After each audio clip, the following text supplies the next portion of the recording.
ورحمۃ اللہ وبرکاتہ۔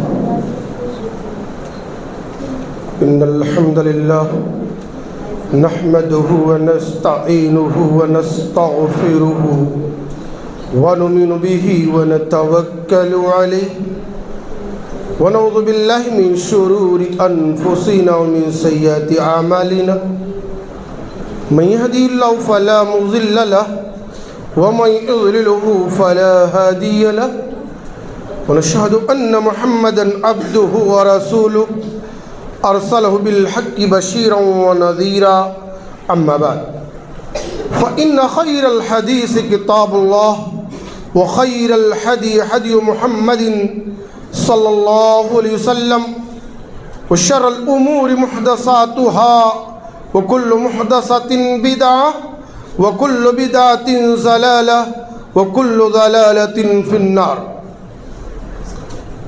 بسم الله الرحمن الرحيم۔ يا أيها الذين آمنوا اتقوا الله حق تقاته ولا تموتن إلا وأنتم مسلمون۔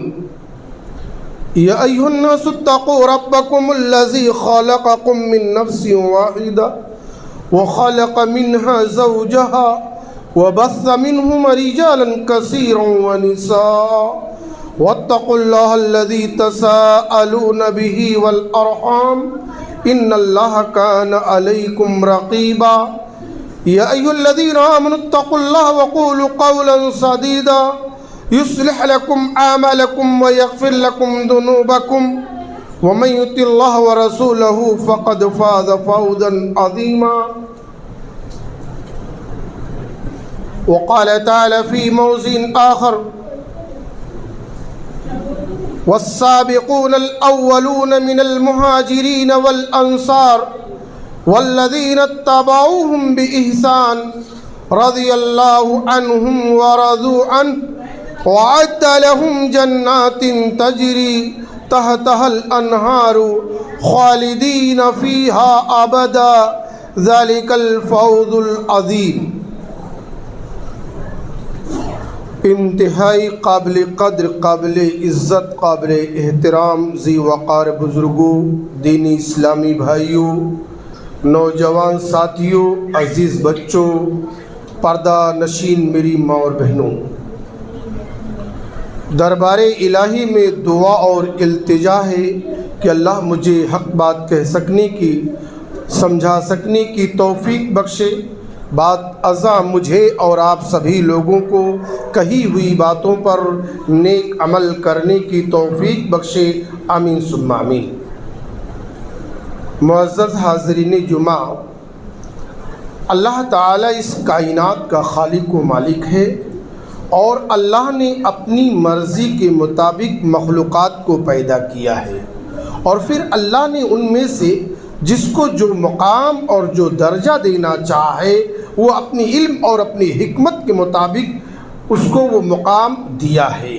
فرمایا وَرَبُّكَ يَخْلُقُ مَا يَشَاءُ وَيَخْتَارُ، تیرا رب جو چاہتا ہے وہ پیدا کرتا ہے، اور جس کو چاہتا ہے منتخب کر لیتا ہے، پسند کر لیتا ہے۔ میرے بھائیوں، اللہ نے ساری دنیا بنائی، لیکن دنیا میں احب البلاد الی اللہ مساجدها، دنیا میں سب سے پیاری جگہیں، سب سے اچھے مقامات، اللہ کے گھر یہ مسجدیں ہیں۔ مسجدوں کا جو درجہ ہے وہ مارکیٹ کا نہیں ہے، بازار کا نہیں ہے، گھروں کا نہیں ہے۔ اور ایسے ہی آپ دیکھیں ساری مسجدوں کا درجہ یکساں نہیں ہے۔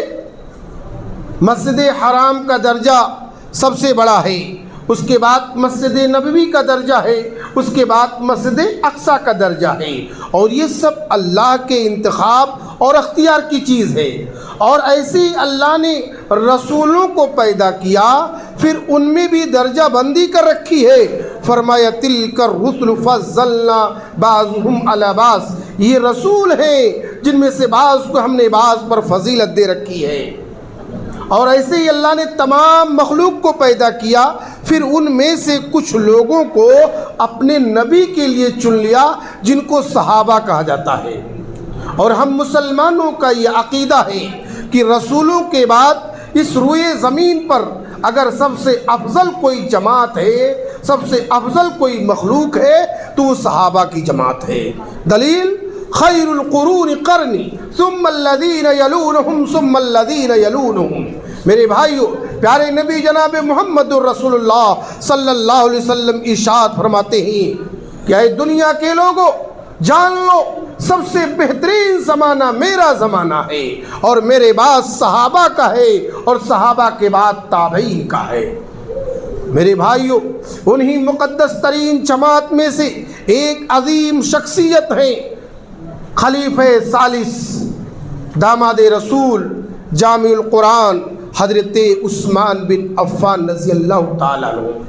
آج کے اس مبارک خطبہ جمعہ میں میں چاہتا ہوں کہ آپ لوگوں کے سامنے حضرت عثمان بن عفان رضی اللہ عنہ کی سیرت اور ان کی مظلومانہ شہادت کو بیان کروں۔ تو آئیے سب سے پہلے ہم لوگ یہ سمجھ لیتے ہیں کہ یہ عثمان بن عفان رضی اللہ تعالیٰ عنہ ہیں کون۔ اے بچے خاموش ہو جاؤ، خطبہ سننے آئے ہو نا، بات کرنا تو باہر جا کے کرو۔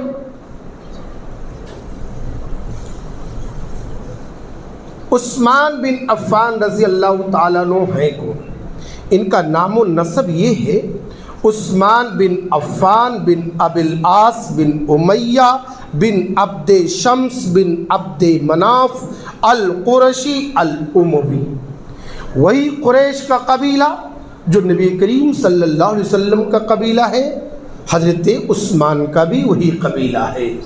عبد مناف نبی کریم صلی اللہ علیہ وسلم کے داداؤں میں سے ایک دادا ہیں، حضرت عثمان کے بھی داداؤں میں سے ایک دادا ہیں، اور حضرت عثمان نبی کریم صلی اللہ علیہ وسلم کی سگی پھوپھی کی صاحبزادی کے صاحبزادے ہیں، اور ان کا ننیحال بھی نبی کریم صلی اللہ علیہ وسلم کے خاندان میں ہے۔ یعنی حضرت عثمان بن عفان رضی اللہ تعالیٰ عنہ کا رشتہ نبی کریم صلی اللہ علیہ وسلم سے 5ویں پیڑھی پہ جا ملتا ہے۔ کتنے؟ 5ویں پیڑھی پہ جا کر کے ان کا رشتہ نبی کریم صلی اللہ علیہ وسلم سے مل جاتا ہے۔ اور حضرت عثمان حضرت ابوبکر صدیق رضی اللہ تعالیٰ عنہ کی دعوت پر اسلام قبول کیے۔ میری بھائیوں، حضرت عثمان شروع ہی سے اعلیٰ سیرت و کردار کے مالک تھے، انتہائی شریف النفس، رحم دل اور نرم دل انسان تھے، اور بہت ہی زیادہ شرم و حیا والے تھے۔ امام مسلم کی روایت ہے، اما عائشہ رضی اللہ تعالیٰ عنہ کہتی ہیں کہ ایک مرتبہ اللہ کے نبی صلی اللہ علیہ وسلم میرے گھر پر موجود تھے اور بستر پر لیٹے ہوئے تھے، آپ کے ران سے اور آپ کے پڈلیوں سے کپڑا ہٹا تھا، آپ کی پڈلیاں نظر آ رہی تھیں، آپ کے ران دکھائی دے رہے تھے۔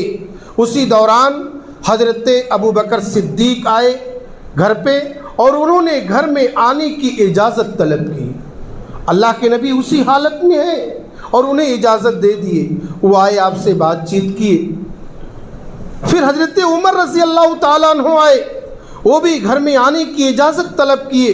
نبی ابھی اسی حالت میں ہیں، پڈلیاں دکھائی دے رہی ہیں، ران دکھائی دے رہے ہیں، انہیں بھی اجازت دے دیے، وہ بھی آئے، آپ سے بات چیت کی۔ تھوڑی دیر کے بعد حضرت عثمان بن عفان رضی اللہ تعالیٰ عنہ آئے، وہ بھی گھر میں آنے کی اجازت طلب کیے۔ اللہ کے نبی صلی اللہ علیہ وسلم سیدھے اٹھ کر کے بیٹھ گئے، اپنے کپڑوں کو درست کر لیے، پھر انہیں اجازت دیے، وہ گھر میں آئے اور آپ سے بات چیت کیے۔ تھوڑی دیر کے بعد جب تینوں صحابہ اپنے اپنے گھروں کو چلے گئے تو اما عائشہ رضی اللہ تعالیٰ عنہ کہتی ہے، میں نے کہا اے اللہ کے رسول، یہ میں کیا دیکھ رہی ہوں؟ میرے والد محترم آئے تو آپ نے کوئی پرواہ نہیں کیا، حضرت عمر فاروق آئے تو بھی آپ نے کوئی خیال نہیں کیا، لیکن جب عثمان بن عفان رضی اللہ تعالیٰ عنہ آئے تو آپ سیدھے اٹھ کر کے بیٹھ گئے اور اپنے کپڑوں کو درست کر لیے۔ اے اللہ کے رسول، بات کیا ہے؟ تو نبی نے فرمایا، اے عائشہ، الاستحی من رجل تستحی منہ الملائکہ، اے عائشہ کیا میں اس آدمی سے حیا نہ کروں جس سے آسمان کے فرشتے حیا کرتے ہیں؟ اللہ اکبر۔ میرے بھائیوں، حضرت عثمان بن عفان رضی اللہ تعالیٰ عنہ شرم و حیا کے کیسے پیکر تھے، کیسے انسان تھے۔ انسان تو انسان، آسمان کے فرشتے بھی ان سے حیا کرتے تھے۔ میرے بھائیوں، حضرت عثمان کا مقام بہت ہی اونچا ہے، بہت ہی بلند ہے۔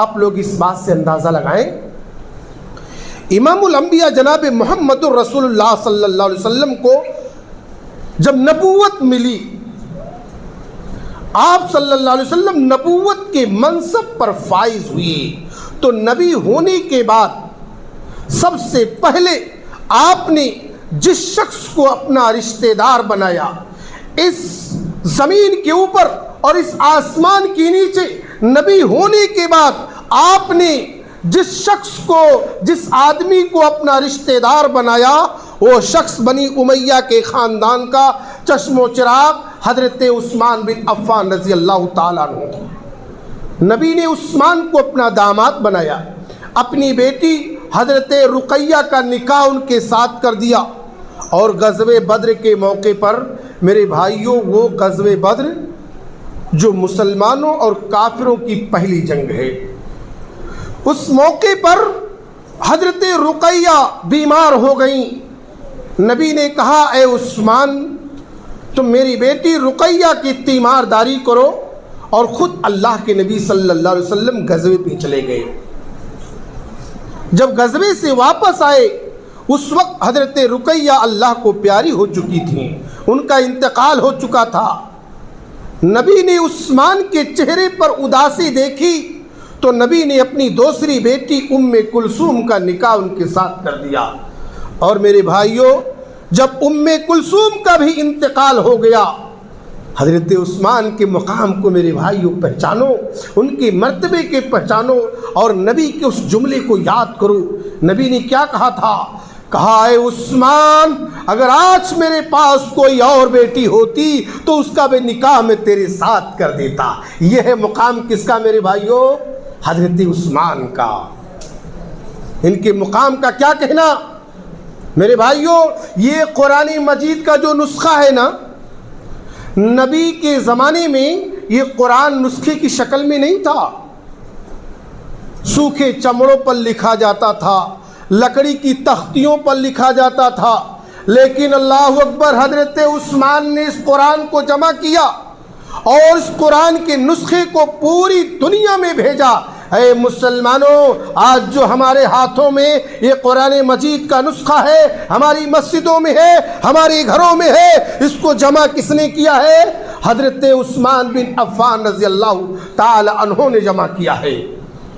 اور ایک حدیث اور میں آپ کو بتلاؤں میرے بھائیو، اللہ کے نبی صلی اللہ علیہ وسلم احد پہاڑ پر کھڑے ہیں، ساتھ میں ابو بکر ہیں، عمر ہیں، عثمان ہیں۔ اچانک وہ پہاڑ ہلنے لگا۔ بعض روایتوں میں آتا ہے کہ اس کے بعد پتھر ٹوٹ کر کے گرنے لگے، تو نبی کریم صلی اللہ علیہ وسلم نے پہاڑ پر اپنی ایڑی مبارک ماری اور کہا اے پہاڑ، تجھے نہیں معلوم فَإِنَّ عَلَيْكَ نَبِيٌّ وَصِدِّيقٌ وَشَهِيدَانِ؟ نبی نے کہا اے پہاڑ، تجھے نہیں پتا ہے کہ تیرے اوپر کون موجود ہے، کون کھڑا ہے؟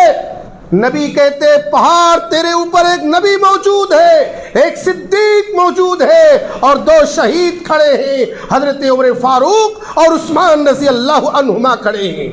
اتنا سننا تھا میرے بھائیوں کہ وہ پہاڑ اپنی جگہ پر ٹھہر گیا۔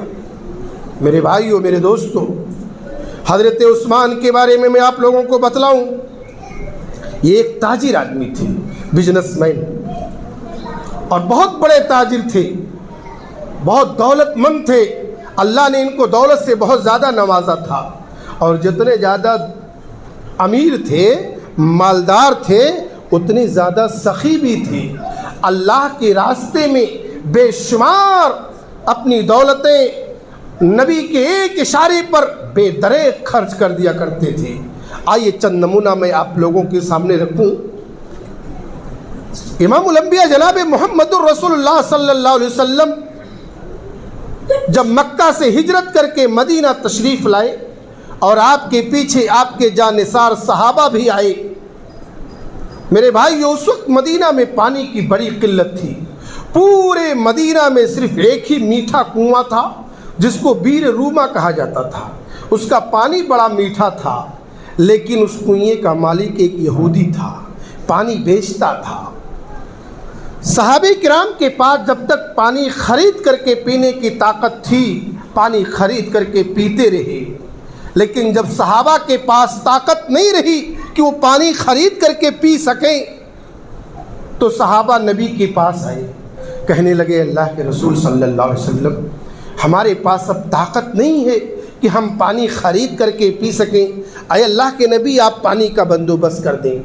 میرے بھائیوں، نبی نے لوگوں کو جمع کیا اور پھر نبی اعلان کرتے ہیں، تعاون کی اپیل کرتے ہیں، چندے کی اپیل کرتے ہیں، کہتے ہیں لوگوں تم میں سے کون ہے جو اس کنویں کو خریدے اور مسلمانوں کے لیے وقف کر دے، یہ تمہارا نبی حشر کے میدان میں اس کو اپنے ہاتھ سے حوض کوثر کا پانی پلائے گا۔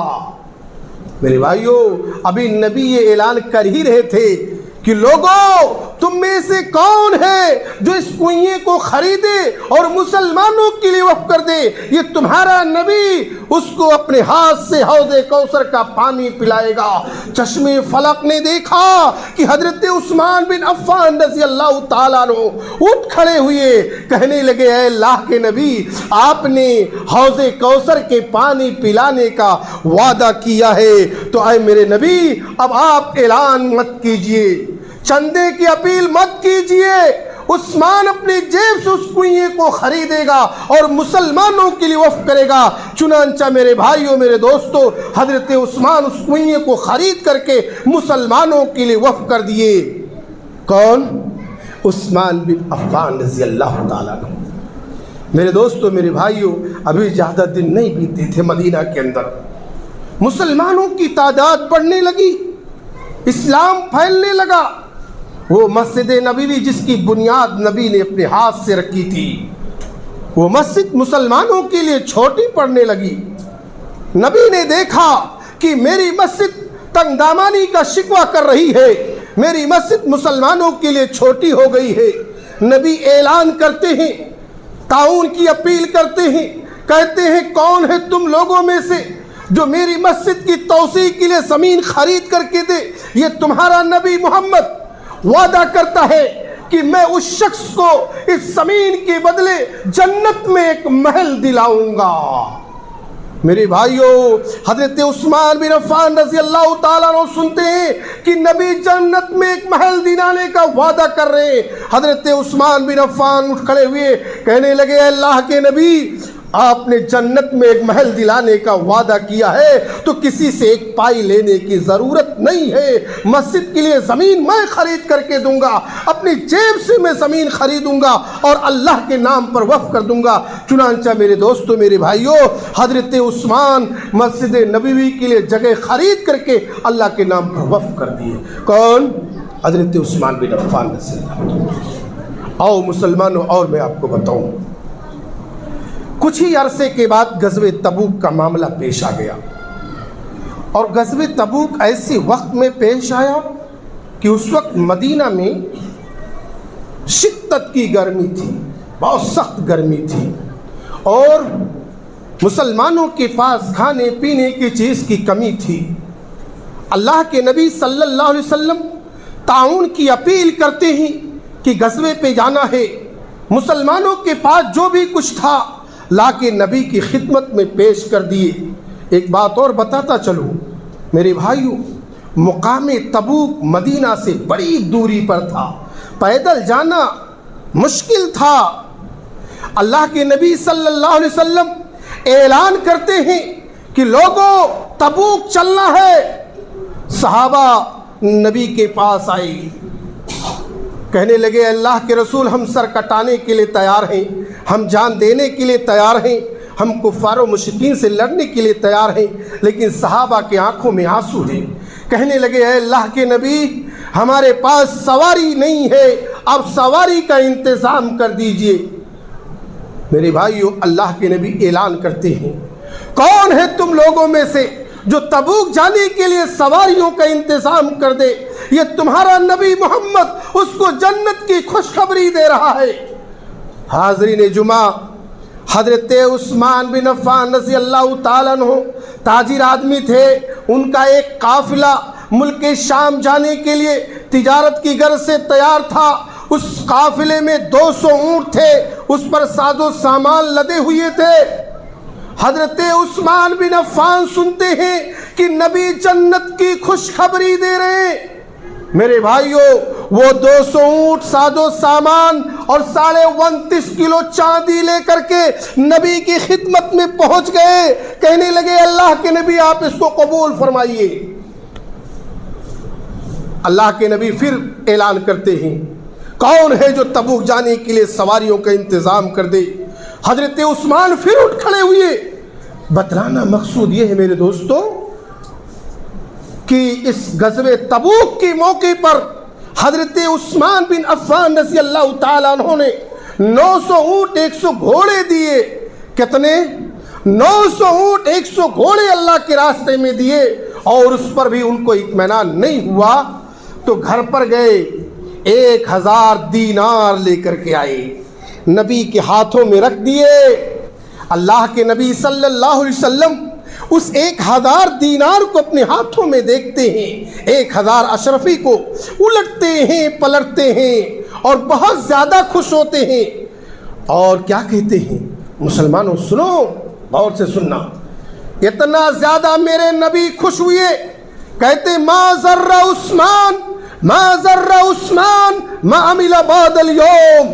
نبی نے فرمایا، وہ دنیا کے لوگوں سن لو، جان لو، آج کے بعد سے میرا عثمان جو بھی کچھ کرے وہ عمل عثمان کو نقصان نہیں پہنچائے گا، اللہ عثمان کا حساب و کتاب نہیں لے گا۔ اللہ اکبر! کس کے لیے کہہ رہے ہیں؟ اللہ کے نبی صلی اللہ علیہ وسلم اس 1000 دینار کو اپنے ہتھیلی میں رکھ کرتے الٹتے ہیں، پلٹتے ہیں اور خوشی سے کہتے ہیں، ما ضر عثمان ما ضر عثمان ما عمل بعد اليوم۔ اے دنیا کے لوگوں جان لو، آج کے بعد سے عثمان جو کچھ بھی کرے اللہ ان کا حساب و کتاب نہیں لے گا۔ اللہ اکبر! اور پھر جنت کی خوشخبری دیتے ہیں۔ میرے دوستو، میرے بھائیوں، آپ لوگ بھی بخوبی جانتے ہوں گے اس بات کو کہ اللہ کے نبی صلی اللہ علیہ وسلم اپنی امت پر بہت زیادہ رحم دل تھے، بہت زیادہ شفیق تھے، مہربان تھے، یہاں تک کہ اپنے دشمنوں کو بھی معاف فرما دیا کرتے تھے۔ لیکن اے مسلمانوں، آؤ میں آپ لوگ کو بتلاؤں کہ نبی کی نگاہ میں، نبی کی نظر میں حضرت عثمان کا مقام کتنا اونچا ہے۔ ترمذی کی روایت ہے، اللہ کے نبی صلی اللہ علیہ وسلم مسجد نبی میں بیٹھے ہوئے، کچھ مسلمان آئے، کہنے لگے، اے اللہ کے رسول، ہمارا ایک رشتہ دار انتقال ہو چکا ہے، آپ اس کی جنازے کی نماز پڑھا دیجئے۔ اللہ کے نبی فوراً تیار ہو گئے، جنازے پر پہنچے۔ میرے بھائیوں، صفیں لگ چکی تھیں، جنازہ بالکل تیار ہے۔ اللہ کے نبی پوچھتے ہیں، وہ لوگوں یہ کس کا جنازہ ہے؟ لوگوں نے کہا، اللہ کے رسول فلاں ابن فلاں کا ہے۔ نام سنتے ہی نبی کی پیشانی شکن آلود ہو گئی۔ صحابہ نے دیکھا کہ نبی کی پیشانی شکن آلود ہو گئی ہے۔ صحابہ تھرانے لگے، کانپنے لگے، کہنے لگے، اللہ کے رسول بات کیا ہے؟ نبی نے کہا، وہ لوگوں کیا یہ وہی آدمی نہیں ہے جو میرے عثمان کو برا بلا کہتا تھا؟ لوگوں نے سر جھکا کر کے کہا، ہاں اے اللہ کے رسول، یہ وہی آدمی ہے جو عثمان کو برا بھلا کہتا تھا۔ میرے بھائیوں، نبی اپنے دشمن کے جنازے کی نماز پڑھانے کے لیے تیار ہو گئے تھے، لیکن عثمان کے مقام کو تو دیکھو، پہچانو۔ نبی نے کیا کہا، لوگوں یہ جنازہ اٹھاؤ، یہ جنازہ نبی کے استغفار کا حق نہیں رکھتا ہے۔ اللہ اکبر! کون کہہ رہے ہیں؟ میرے نبی کہہ رہے ہیں کہ لوگوں یہ جنازہ اٹھاؤ، یہ جنازہ نبی کے استغفار کا حق نہیں رکھتا ہے۔ مسلمانوں غور کرو، نبی اپنے دشمن کے جنازے کی نماز پڑھانے کے لیے تیار ہو گئے تھے، لیکن عثمان کے دشمن کی جنازے کی نماز پڑھانے کے لیے تیار نہیں ہے۔ یہ ہے حضرت عثمان کی فضیلت اور ان کا مقام اور مرتبہ۔ میرے دوستو، میرے بھائیوں، آؤ حضرت عثمان کی مظلومانہ شہادت میں آپ لوگوں کے سامنے بیان کروں۔ آپ لوگ سنیں گے نا، آپ لوگ کے رونگٹے کھڑے ہو جائیں گے۔ اسلام کے راستے میں بڑی بڑی شخصیتوں نے، بڑے بڑے صحابہ اپنی جانیں دیے ہیں، لیکن میرے بھائیوں، حضرت عثمان کی مظلومانہ شہادت کو اگر اسلامی تاریخ کا سب سے بڑا مظلومانہ شہادت کہا جائے تو اس میں کوئی مبالغہ نہیں ہوگا۔ آپ سنیں گے نا، آپ کے رونگٹے کھڑے ہو جائیں گے۔ آؤ میں آپ کو بتلاتا ہوں۔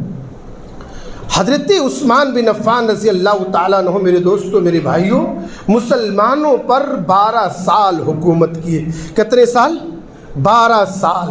کئی ملکوں کو انہوں نے فتح کیا، لیکن آخری ایام میں بلوائیوں نے، یہودیوں، سبائیوں نے ان پر جھوٹے جھوٹے الزام لگائے اور کہا، اے امیر المومنین عثمان بن عفان، تم خلافت سے دستبردار ہو جاؤ۔ حضرت عثمان کہتے ہیں، لوگوں سنو، میرے نبی نے مجھ سے عہد لیا تھا ایک مرتبہ، اور میں نے اپنے نبی سے وعدہ کیا تھا۔ میرے نبی نے ایک مرتبہ مجھ سے کہا تھا کہ اے عثمان، اللہ تجھ کو ایک کرتا پہنائے گا، پھر لوگ تجھ سے وہ کرتا چھیننے کی کوشش کریں گے، تیرے جسم سے وہ کرتا اتروانے کی کوشش کریں گے، لیکن اے عثمان وہ کرتا تم مت اتارنا۔ میرے بھائیوں، یہاں کرتے سے مراد خلافت ہے۔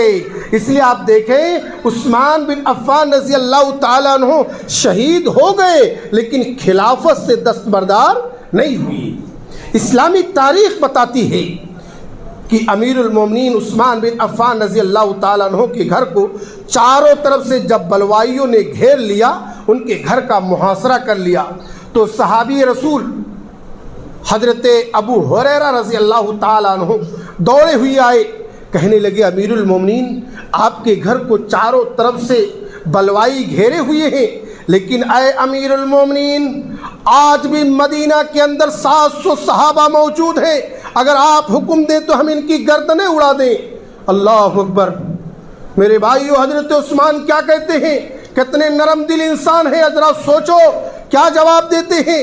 کہتے ہیں، اے ابو ہریرہ، تم واپس پلٹ جاؤ، میں نہیں چاہتا ہوں کہ میری وجہ سے مدینہ میں فساد پھیلے یا کسی کا خون بہے۔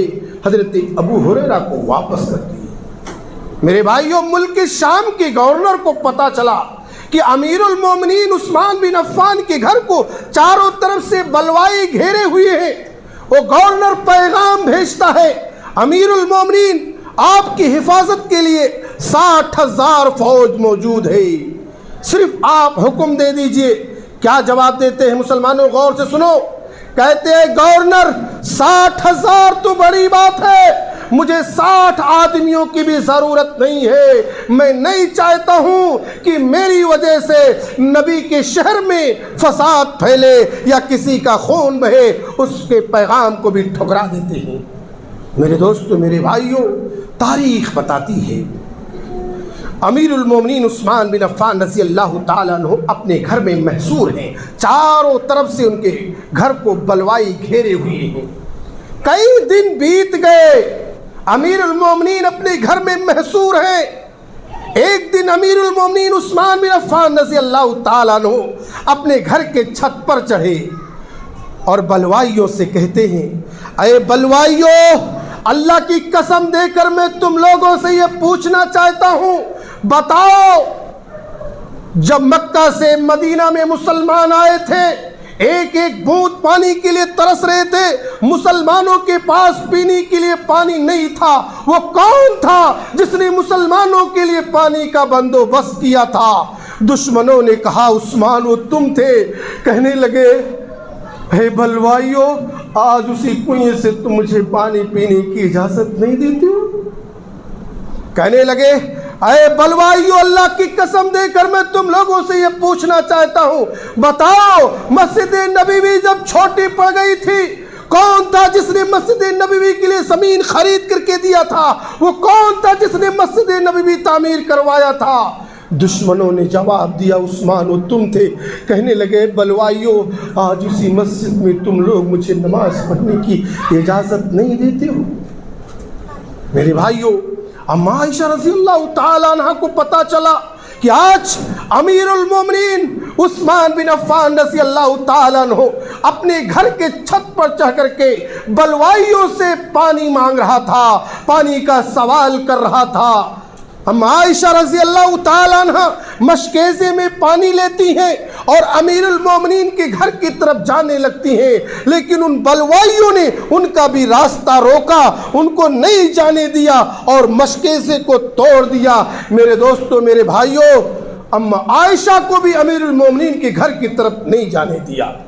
حضرت علی رضی اللہ تعالیٰ عنہ کو پتا چلا کہ آج اما عائشہ رضی اللہ تعالیٰ عنہ امیر المومنین عثمان بن عفان رضی اللہ تعالیٰ عنہ کے لیے پانی لے کر کے جا رہی تھیں، لیکن بلوائیوں نے ان کا راستہ روکا۔ اپنے بیٹوں کو آواز دیتے ہیں، حضرت علی کہتے ہیں حسن حسین کہاں ہو؟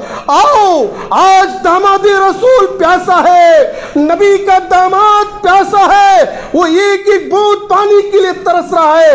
اے میرے بیٹو حسن حسین، آؤ یہ پانی لو اور جاؤ داماد رسول کو پانی پلا کر کے آؤ۔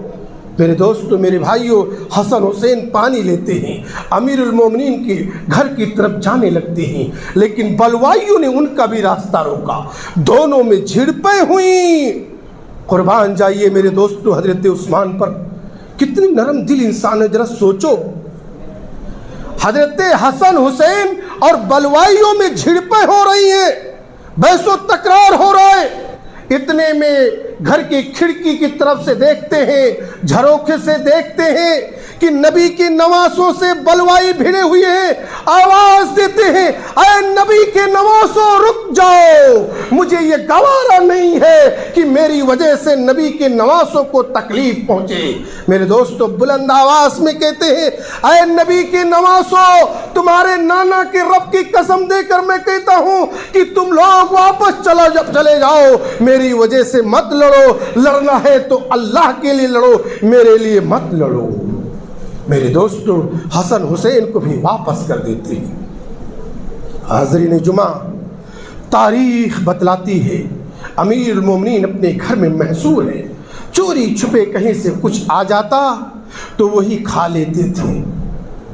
39واں روز مغرب کی اذان ہوئی، اما نائلہ رضی اللہ تعالیٰ عنہ جو ان کی بیوی ہے، مغرب کی اذان ہوئی، گھر میں ایک گھونٹ پانی بھی نہیں تھا جس سے کہ امیر المومنین افطار کر سکیں۔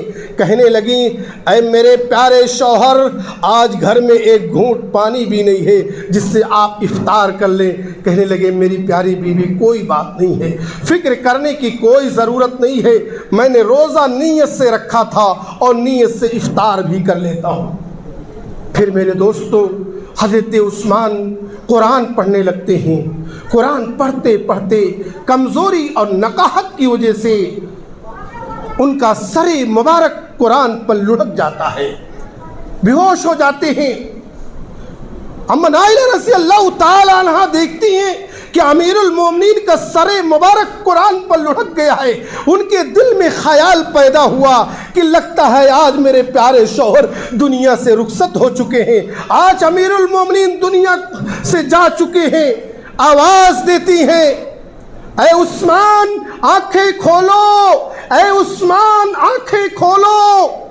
حضرت عثمان بن عفان رضی اللہ تعالیٰ عنہ کہتے ہیں، بیدار ہو جاتے ہیں، ان کو ہوش آ جاتا ہے، کہتے ہیں میری پیاری بیوی کیا بات ہے، تم بہت زیادہ گھبرائی ہوئی نظر آ رہی ہو۔ کہنے لگی ہیں میرے پیارے شوہر، جب میں دیکھی کہ آپ کا سر مبارک قرآن پر لڑک گیا ہے تو میرے دل میں یہ خیال پیدا ہوا کہ لگتا آج میرے پیارے شوہر دنیا سے رخصت ہو چکے ہیں۔ کہنے لگے میری پیاری بیوی سنو، جب میں بے ہوشی کے عالم میں تھا میرے پاس میرے آقا امام الانبیاء جناب محمد الرسول اللہ صلی اللہ علیہ وسلم اور ان کے ساتھ میں ابو بکر عمر آئے تھے۔ نبی نے مجھ سے پوچھا عثمان کیا بات ہے؟ میں نے کہا اے اللہ کے نبی، روزہ نیت سے رکھتا ہوں، افطار بھی نیت سے کر لیتا ہوں۔ میرے نبی نے کہا عثمان آج تم افطار میرے ساتھ کرو گے۔ کہنے لگے میری پیاری بیوی، لگتا ہے میرے دکھوں کے دن کٹنے والے ہیں، میری پریشانیاں دور ہونے والی ہیں، کیونکہ میرے نبی نے مجھے افطار کی دعوت دی ہے۔ میرے دوستو، حضرت عثمان پھر قرآن پڑھنے لگتے ہیں، کیونکہ حضرت عثمان کو قرآن سے بہت ہی زیادہ لگاؤ تھا۔ وہ قرآن پڑھنے لگتے ہیں۔ اتنے میں میرے بھائیوں کچھ دشمن امیر المومنین کے گھر کے دروازوں کو توڑ کر کے ان کے گھر میں داخل ہو گئے۔ اما نائلہ رضی اللہ تعالیٰ عنہ کہتی ہیں اے میرے پیارے شوہر، دشمن گھر میں پہنچ چکے ہیں، داخل ہو گئے ہیں۔ کیا کہتے ہیں؟ اے میری پیاری بیوی، مجھے چھوڑ دو، مجھے قرآن پڑھنے دو، میری خواہش ہے، میری تمنا ہے، میرا آرزو ہے کہ جب میں اپنے اللہ کے پاس جاؤں اور میرا اللہ مجھ سے پوچھے کہ اے عثمان، جب تو دنیا چھوڑ کر کے آ رہا تھا تو تیری آخری نگاہ کس چیز پر پڑی تھی، تو میں اپنے اللہ سے کہہ سکوں کہ اے اللہ، جب میں دنیا چھوڑ کر کے آ رہا تھا تو میری آخری نگاہ تیرے قرآن پر پڑی تھی، تیرے کتاب پر پڑی تھی۔ پھر میرے دوستو قرآن پڑھنے لگتے ہیں۔ اتنے میں ایک دشمن آگے بڑھا، آپ کی داڑھی مبارک کو پکڑا اور کھینچا، لیکن امیر المومنین اس کی طرف نظر اٹھا کر کے نہیں دیکھ رہے کہ ہے کون، قرآن پڑھ رہے۔ اتنے میں ایک دشمن نیزہ مارا، آپ کی پسلیاں ٹوٹ گئیں، لیکن آپ نظر اٹھا کر کے نہیں دیکھ رہے کہ کون ہے نیزہ مار رہا ہے، قرآن پڑھ رہے ہیں۔ اے مسلمانوں، ایک دشمن نے تلوار چلائی امیر المومنین کی گردن پر، امیر المومنین کی گردن کٹ رہی ہے اور لبوں پر قرآن کی تلاوت جاری ہے۔ اے مسلمانوں، امیر المومنین کی گردن کٹ رہی ہے لیکن لبوں پر قرآن کی تلاوت جاری ہے۔ فَسَيَكْفِيكَهُمُ اللَّهُ وَهُوَ السَّمِيعُ الْعَلِيمُ، اسی آیت کریمہ پر پہنچے، دشمنوں نے انہیں شہید کر دیا۔ میرے دوستو، میرے بھائیوں، اما نائلہ رضی اللہ تعالیٰ عنہ اپنے پیارے شوہر کو جب بچانے کے لیے آئیں تو ان ظالموں نے، ان بدماشوں نے ان کو بھی نہیں بخشا۔ بوڑھی اما نائلہ رضی اللہ تعالیٰ عنہ کے اوپر بھی ان لوگوں نے تلوار چلائی، ان کی انگلیاں کٹ گئیں اور خون کے فوارے قرآن مجید پر پڑ گئے۔ میرے دوستو، امیر المومنین عثمان بن عفان رضی اللہ تعالیٰ عنہ کو شہید کر کے وہ بلوائی، وہ سبائی، وہ یہودی، وہ دشمن ناچ رہے ہیں، خوشیاں منا رہے ہیں۔ امیر المومنین کی لاش میں یارو مددگار پڑی ہے۔ او مسلمانوں، وہ امیر المومنین جس کے وجود اقدس سے آسمان کے فرشتے حیا کرتے تھے، اللہ کے نبی حیا کرتے تھے، آج امیر المومنین کی لاش بے یار و مددگار پڑی ہے۔ وہ امیر المومنین جس نے کئی ملکوں کو فتح کیا تھا، اتنا مالدار تھا، اللہ کے راستے میں بے دریغ اپنے دولتوں کو خرچ کرتا تھا، کوئی اس کے دروازے سے خالی ہاتھ واپس نہیں جاتا تھا، آج اس کی لاش بے یار و مددگار پڑی ہے۔ میرے دوستو، میرے بھائیوں، تاریخ بتاتی ہے 3 روز کے بعد کچھ لوگ آئے اور امیر المومنین کی لاش کو لے جا کر کے جنت البقیع میں دفن کر دیے۔ یہ میرے دوستو، میرے بھائیوں، یہ چند باتیں تھیں حضرت عثمان بن عفان رضی اللہ تعالیٰ عنہ کے تعلق سے جو میں نے آپ لوگوں کے سامنے رکھی۔ اللہ تبارک و تعالیٰ سے میں دعا کرتا ہوں اللہ ہم تمامی مسلمانوں کو حضرت عثمان کے نقش قدم پر چلنے کی تو توفیق دے، ہم مسلمانوں کے اندر حضرت عثمان جیسا جذبہ پیدا کر دے، ہم مسلمانوں کے اندر حضرت عثمان جیسا جذبہ پیدا کر دے، آمین۔ وآخر دعوانا ان الحمدللہ رب العالمین۔ میرے دوستو، میرے بھائیوں، ایک چھوٹا سا اعلان ہے، آپ لوگ سماعت فرمائیں۔ میں الہاس نگر سے آپ لوگوں کے درمیان آیا ہوں۔ وہاں ایک بہت پرانی مسجد ہے جس میں تقریباً 250 بچے زیر تعلیم ہیں، 7 اساتذہ پڑھاتے ہیں، لیکن بدنصیبی کہیے کہ وہ مسجد ریلوے پلان میں جا چکی ہے۔ آپ لوگ بھی اکثر لوگ جانتے ہوں گے کہ وہ مسجد ریلوے پلان میں جا چکی ہے۔ مسجد کے ارد گرد میں جو مکانات تھے سب وہ منہدم کر دیے گئے ہیں۔ مسجد ابھی بھی ماشاءاللہ اپنی جگہ پر قائم ہے، لیکن چند دنوں کی وہ مہمان ہے۔ اور جب مسجد کو نوٹس ملا میرے بھائیوں، اس وقت وہاں کے مسلمان بہت زیادہ پریشان نظر آئے، لیکن وہاں کے ذمہ داران فوراً حرکت میں آئے اور مسجد سے تھوڑی دور پر ایک اچھا علاقہ ہے، 30 بائی 100 کا ایریا ہے، اور بنی بنائی 2 منزلہ عمارت، یعنی 6000 اسکوائر فٹ پر مشتمل ہے۔ 1,67,00,000 میں سودا کر لیے۔ مسجد کے پاس صرف 10 لاکھ بیلنس تھا اور 6 مہینے کا مکان مالک نے ٹائم دیا۔ اللہ کی ذات پر بھروسہ کر کے وہ جگہ خرید لیے۔ رقم بہت بڑی تھی، مقامی لوگ اس بات کے متحمل نہیں تھے کہ اتنی بڑی رقم دے سکیں، لیکن اللہ کا گھر ہے، اللہ غیب سے مدد کرتا ہے۔ میرے بھائیوں، میرے دوستوں، 20 مہینے ہو چکے، 1,37,00,000 دیے جا چکی تھی۔ مکان مالک کتنا برداشت کرے گا؟ اس نے ایک دن بلا کر کے کہہ دیا کہ اگر آپ لوگ نہیں لے پاتے ہو تو مجھ سے 10 لاکھ زیادہ لے لو اور زمین چھوڑ دو۔ میرے دوستوں، پھر وہاں کے مقامی لوگ اور خاص کر کے جو ذمہ داران حرکت میں فوراً آئے اور دوبارہ چندہ کیے تو 11.5 لاکھ روپئے ان کو فوری طور پر دیے۔ 8.5 لاکھ دینا باقی ہے، اور انشاءاللہ وہ بھی پورا ہو جائے گا، کیونکہ یہ مسجد اللہ کا گھر ہے اور اللہ ہی پورا کرواتا ہے۔ آپ جیسے مخیرین حضرات بڑھ چڑھ کر کے حصہ لیتے ہیں اور دیتے ہیں، اسی سے انشاءاللہ وہ کام پورا ہو جائے گا۔ میں 8.5 لاکھ دینا باقی ہے میرے بھائیوں، اسی نسبت سے میں آپ لوگوں کے درمیان آیا ہوں۔ آپ لوگوں سے مؤدبانہ اپیل ہے کہ آپ لوگ بڑھ چڑھ کر کے حصہ لیں، جس سے جو ہو سکتا ہے۔ میرے بھائیوں، غزوہ تبوک کے موقع پر میں بتاؤں، کچھ صحابہ کے پاس کچھ بھی نہیں تھا تو 1 مد 2 مد کھجور لا کر کے دیے تھے۔ 1 مد 2 مد سمجھتے ہو؟ یعنی 1 اجوری 2 اجوری لا کر کے دیا۔ اللہ کے نبی بہت زیادہ خوش ہوئے، جتنے سب یعنی زکوٰۃ جو بھی آئے تھے اس کے اوپر اللہ کے نبی نے اسے بکھروا دیا۔ اللہ کے نبی بہت زیادہ خوش ہوئے۔ تو ایسا نہیں، اللہ کے راستے میں جس کے پاس جو بھی ہو سکتا ہے وہ دے دیں، اور اگر کوئی نہیں میرے بھائی لائے ہیں تو وہ اپنے گھر سے لا کر کے دے سکتے ہیں۔ میں کچھ دیر یہاں رکوں گا، اور میں اپنی ماں اور بہنوں سے بھی مؤدبانہ التماس کرتا ہوں کہ آپ لوگ بھی بڑھ چڑھ کر کے حصہ لیں، اور وہاں سے یعنی اسلم بھائی کے پاس جو بھی ہے لا کر کے یہاں پہنچا دیں، انشاءاللہ ہم کو مل جائے گا۔ اور ہم اسکینر بھی لائے ہیں، اسکینر پر مسجد کا اکاؤنٹ نمبر لکھا ہوا ہے۔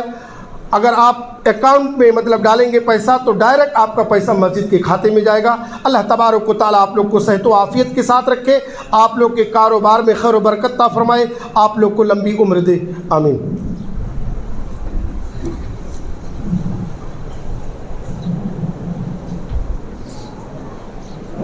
الحمدللہ الذی کفا وسلام علی عبادہ الذین اصطفى، اما بعد، یا ایھا الذین آمنوا صلوا علیہ وسلموا تسلیما۔ عباد اللہ رحمکم اللہ، ان اللہ یامر بالعدل والاحسان وایتاء ذی القربى وینہی عن الفحشاء والمنکر والبغی یعظکم لعلکم تذکرون۔ نماز قائم کیجیے۔